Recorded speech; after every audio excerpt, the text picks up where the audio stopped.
അസ്സലാമലൈക്കും. ബഹുമാനപ്പെട്ട ഉസ്താദുമാരെ, പ്രിയപ്പെട്ട മാതാപിതാക്കളെ, കൂട്ടുകാരെ, അസ്സലാമലൈക്കും. ലോകത്ത് മൊത്തം മുത്തുനബിയുടെ മത് പാടിയും പറഞ്ഞും കൊണ്ടിരിക്കുന്ന സന്തോഷവേദിൽ ഞാനും ചെന്ന് പറയട്ടെ. റബ്ബ് തോഫിക്കാട്ടെ. ആമീൻ. ഞാനൊന്ന് ചോദിക്കട്ടെ, നാം എല്ലാവരും ഇത്രത്തോളം സഹിക്കുന്ന ഒരു വ്യക്തിയുണ്ടോ?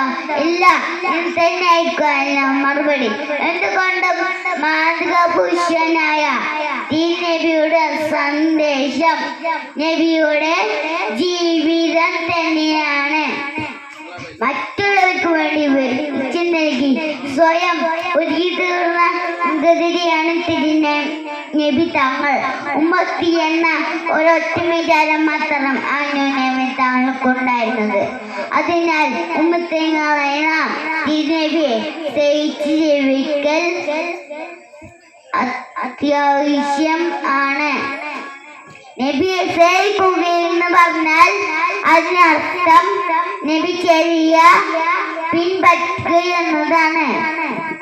അതിന് തോക്ക് നൽകട്ടെ. ആമീൻ.